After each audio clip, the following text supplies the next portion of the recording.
Hello my students, आज की इस वीडियो के अंदर हम डिस्कस करने जा रहे हैं हैजर्ड्स ऑफ इलेक्ट्रिसिटी को। इलेक्ट्रिसिटी के बहुत से बेनिफिट होने के साथ साथ ये डेंजरस भी है। तकरीबन 50 मिली एम्पीयर का करंट और 50 वोल्ट ये इंसान के लिए फैटल हो सकते हैं। तो हमें इनसे किस तरह से बचना है, कौन कौन से खतरात हैं, उनको सीखना है आज की इस वीडियो में। और ये देखेंगे कि आखिर ऐसा होता क्यों है, शॉर्ट सर्किट क्या होता है और क्यों इसके अंदर स्पार्किंग प्रोड्यूस होती है, किस तरह से ये सब प्रोसेस होते हैं। चलिए स्टार्ट करते हैं। जो दो मेन हैजर्ड्स हैं उसको हम डिस्कस करेंगे आज की इस वीडियो में। नंबर 1 इंसुलेशन डैमेज और नंबर 2 पर हम डिस्कस करेंगे डैम्प्ड कंडीशंस को। ओके, इंसुलेशन डैमेज को समझने से पहले हम इंसुलेशन को सीखते हैं। इंसुलेशन क्या होती है? ये आपके पास एक वायर है, इस वायर के ऊपर कोटिंग होती है रबड़ की। अब ये जो रबड़ की कोटिंग है, ये रबड़ की कोटिंग बेसिकली क्या कहलाती है? इंसुलेशन कहलाती है। ये इंसुलेशन है इसके ऊपर। ओके, अब इसके अंदर ये अंदर भी इंसुलेशन है, 2 वायर है, उनके ऊपर अलग अलग इंसुलेशन की हुई है। इसके अंदर ये वायर है, इसमें से करंट फ्लो करता है, डबल इंसुलेशन इसके ऊपर हुई हुई है। इसको हम कहते हैं इंसुलेशन। इंसुलेशन डैमेज क्यों होती है, कैसे होती है और क्या करती है? ये इंसुलेशन डैमेज इस तरह से होती है कि जब सर्किट में से करंट फ्लो करता है या वायर में करंट फ्लो करता है तो करंट का एक इफेक्ट है कि वो हीट प्रोड्यूस करता है। आप 10 मिनट टीवी चलाएं, उसके ऊपर हाथ रखेंगे तो आप फील करेंगे कि टीवी गर्म हो गया। लैपटॉप चलाएं, थोड़ी देर यूज करने के बाद उसको टच करेंगे तो वो हीट अप हो जाएगा। मोबाइल यूज कर लें, मोबाइल को यूज करने के बाद आप देखेंगे कि वो हीट अप हो जाता है।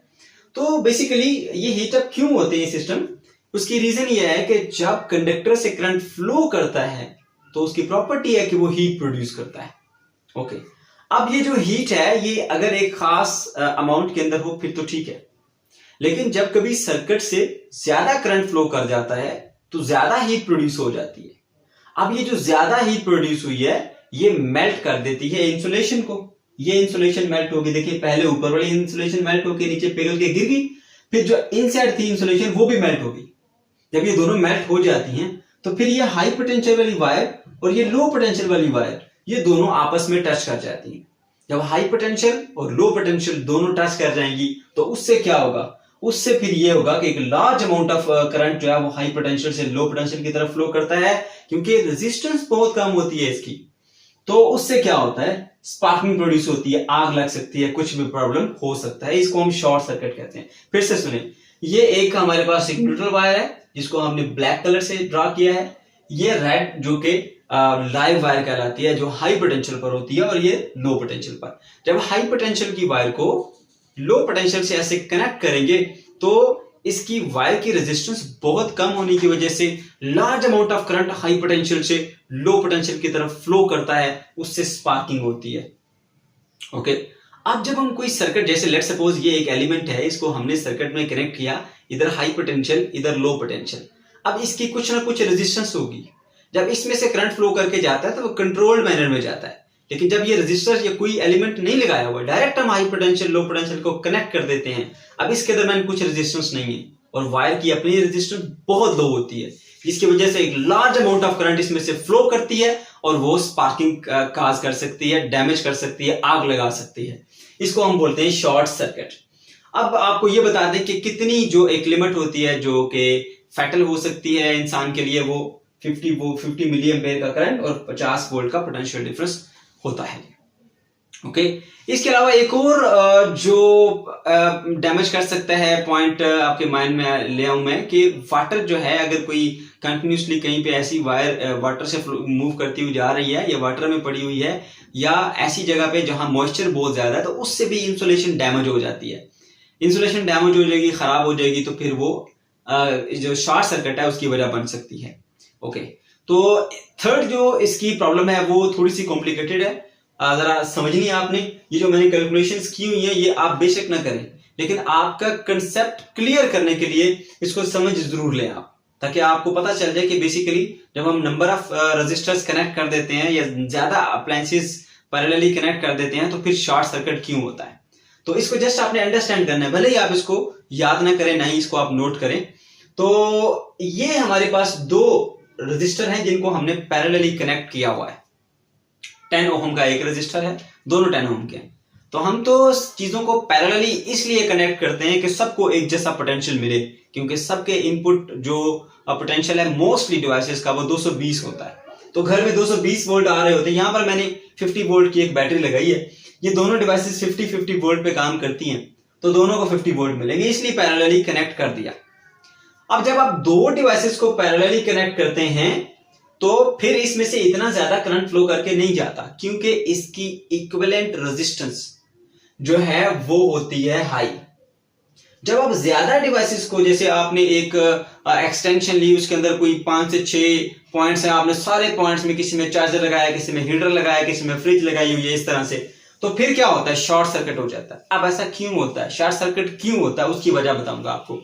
ये आपने 1 2 3 4 पहले 2 यूज किए थे, अब आपने 4 यूज किए। आपको मैं डिफरेंस बताऊंगा कि देखें इसमें और इसमें आखिर ऐसा क्या हुआ, इसमें क्यों शॉर्ट सर्किट हुआ, उसकी वजह बताऊंगा। देखें 10 ओम के रेजिस्टेंस है, इस सर्किट में कितना करंट फ्लो करेगा, इक्विवेलेंस रेजिस्टेंस बताएगी, इक्विवेलेंस रेजिस्टेंस के मुताबिक करंट फ्लो करेगा। तो पहले हम देखते हैं कि इसकी दो रेजिस्टर जब आप पैरेलली कनेक्ट करते हैं तो इक्विवेलेंस रेजिस्टेंस कितनी आती है। इक्विवेलेंस रेजिस्टेंस जब रेजिस्टर पैरेलली कनेक्ट होते हैं तो ये फार्मूला आप पढ़ चुके हैं इससे पहले, सीरीज कॉम्बिनेशन और पैरेलल कॉम्बिनेशन का। इसकी रेजिस्टेंस 1/R1 प्लस 1/R2 होगी, 1/RE इज इक्वल टू, तो इधर 10 वैल्यू पुट की, 1/R इज इक्वल टू आया 2 डिवाइडेड बाय 10 एलसीएम लेके, जो कि बना 0.2 ओम, क्योंकि हमें RE यानी इक्विवेलेंस रेजिस्टेंस चाहिए, ना कि 1/RE चाहिए। तो आप क्या करेंगे, आप इसको डिवाइड कर दे, रेसिप्रोकल ले लेंगे। RE इज इक्वल टू कितना आ जाएगा आपके पास, 5 ओम। अब इसकी इक्विवेलेंस रेजिस्टेंस है हमारे पास 5 ओम। जब आपने उस एक्सटेंशन के अंदर 2 की बजाय 4 ऐसे चार्जर या कोई भी ऐसी चीज अपने डिवाइसेस लगा दी जिसकी रेजिस्टेंस 10 ओम है, आप देखिएगा 10 ओम 10 ओम 10 ओम 10 ओम 4 रेजिस्टर्स आपने कनेक्ट कर दिए। अब इक्विवेलेंस कैपेसिटेंस रेजिस्टेंस कैसे कैलकुलेट करेंगे आप, 1/10 प्लस 1/10 प्लस 1/10 प्लस 1/10।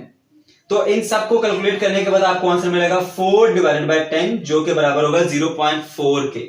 अब हमें R1 और RE नहीं चाहिए, RE चाहिए, taking reciprocal on the both side, तो RE की वैल्यू मिलेगी आपको 2.5 ओम। तो 2.5 ओम इसकी सर्किट की पूरे की रेजिस्टेंस, इक्विवेलेंस रेजिस्टेंस आ गई, इस सर्किट की आ गई हमारे पास 5 ओम। अब नोट करने वाली बात जो आपने याद रखनी है, ये तो सिर्फ समझाने के लिए था ताकि आपके माइंड में ये बात बैठ जाए भी ऐसा क्या हुआ। अगर मैं आपको वैसे ही कह देता कि जब रजिस्टर 2 लगे होते हैं, कम लगे होते हैं, तो फिर करंट जो है वो ज्यादा फ्लो करता है, जब रेजिस्टेंस ज्यादा लगे होते हैं तो करंट जो है वो ज्यादा फ्लो करता है, आपके माइंड में कंफ्यूजन क्रिएट हो जाती है। इसलिए मैंने आपको थ्योरेटिकली करके बताया कि देखें 2 रजिस्टर लगे हैं तो इक्विवेलेंट रेजिस्टेंस 5 ओम है, 4 रेजिस्टेंस लगे हैं तो इक्विवेलेंट रेजिस्टेंस कितनी होगी, 2.5, आधी रह गई। इसको भी 50 वोल्ट दिए थे, इसको भी 50 वोल्ट दिए थे। अब ओहम लॉ को यूज करते हुए चेक करेंगे इसमें कितना करंट फ्लो करता है, इसमें कितना करंट फ्लो करता है। देखिए V is equal to I R, तो I की वैल्यू बनेगी V divided by R, ohm law आप पढ़ चुके हैं। I is equal to V divided by R, 50 volt हमने पोटेंशियल दिया है, 5 ओहम सर्किट की रेजिस्टेंस है, इक्विवेलेंट रेजिस्टेंस की बात कर रहे हैं हम, तो करंट इसमें फ्लो करेगा 10 एम्पियर का। लेकिन इसकी बात करें, इसको भी 50 वोल्ट हमने दिए थे, इसकी इक्विवेलेंस रेजिस्टेंस 2.5 है, 50 डिवाइडेड बाय 2.5 करेंगे तो आपको 20 एम्पियर मिलेगा। अब आपको बात समझ आएगी कि देखें जब थोड़ी अप्लायंसेस आपने पैरेलली कनेक्ट की होती हैं 1 2, फिर शॉर्ट सर्किट नहीं होता, क्योंकि जब थोड़ी अप्लायंसेस आप कनेक्ट करते हैं तो इक्विवेलेंस जो रेजिस्टेंस होती है उसकी वो हाई होती है, इक्विवेलेंस रेजिस्टेंस हाई, जैसे 5 ओम, 2 चीजें कनेक्टेड थी तो 5 ओम रेजिस्टेंस है। अब रेजिस्टेंस ज्यादा है, करंट कम फ्लो करेगा, स्मूथली करंट फ्लो करता रहेगा। लेकिन इसके अंदर जब आप उसी स्विच के अंदर, एक्सटेंशन के अंदर 4 डिवाइसेस लगा देंगे तो अब क्या होगा, जब ज्यादा रेजिस्टेंस बढ़ जाएगी, हर डिवाइस की अपनी अपनी रेजिस्टेंस होती है, जब रेजिस्टेंस बढ़ जाएगी तो रेजिस्टेंस इस तरह से 1 2 3 4 रेजिस्टर लगा दिए, इक्विवेलेंस रेजिस्टेंस इससे कम हो जाती है। इक्विवेलेंस रेजिस्टेंस कैसे कम हुई आपको मैंने यहां पर लिख के दिखाया, ये देखें, इन सब की इक्विवेलेंस रेजिस्टेंस निकालें, कितनी है, 2.5 ओम।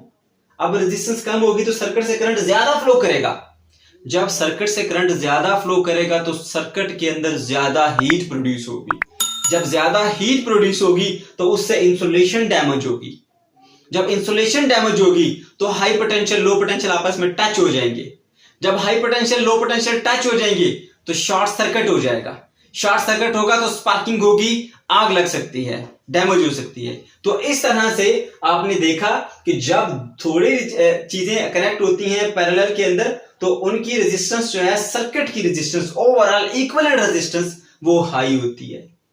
जब ज्यादा अप्लायंसेस कनेक्ट होती हैं पैरेलल में तो उसमें क्या होता है, सर्किट की इक्विवेलेंस रेजिस्टेंस कम हो जाती है। इक्विवेलेंस रेजिस्टेंस कम होगी तो करंट ज्यादा फ्लो करके जाएगा। करंट ज्यादा फ्लो करेगा तो ज्यादा हीट बनाएगा और इंसुलेशन डैमेज कर देगा। तो जो पॉइंट अब आपने माइंड में रखना है वो क्या, थोड़ी अप्लायंसेस पैरेलली कनेक्टेड हैं तो कम करंट इसमें से फ्लो करके जाएगा क्योंकि इक्विवेलेंस रेजिस्टेंस हाई होती है। ज्यादा अप्लायंसेस कनेक्ट करने से इक्विवेलेंस रेजिस्टेंस लो हो जाती है, करंट ज्यादा फ्लो कर जाता है और उससे फिर इंसुलेशन डैमेज हो जाती है। ये सारी चीज मैंने आपको थ्योरेटिकली प्रूफ करके बता दी, आपको दिखा दिया कि इस केस में 10 एम्पीयर करंट फ्लो कर रहा है, इस केस के अंदर 20 एम्पीयर करंट फ्लो कर रहा है। यहां पर 10 एम्पीयर करंट फ्लो करेगा, यहां पर 20 एम्पीयर करंट फ्लो करेगा, तो जाहिर बात है यहां पर ज्यादा हीट प्रोड्यूस होगी तो इंसुलेशन डैमेज हो जाएगी, तो प्रॉब्लम हो जाएगा। ओके तो ये हमारे पास थे इंसुलेशन डैमेज के मतलब जो मेन पॉइंट्स थे या जो भी कॉम्प्लिकेटेड कंसेप्ट थे आपको मैंने शेयर कर दिए। अब हम बात करते हैं डैम्प कंडीशन की। ये क्या होता है, बहुत सिंपल और आसान है। देखिए एक जब ह्यूमन की बॉडी ड्राई होती है तो उसकी रेजिस्टेंस काफी ज्यादा होती है। अब अगर वो टच करता है किसी भी हाई पोटेंशियल को तो उसमें से करंट तो फ्लो करेगा लेकिन इतना ज्यादा फ्लो नहीं करेगा।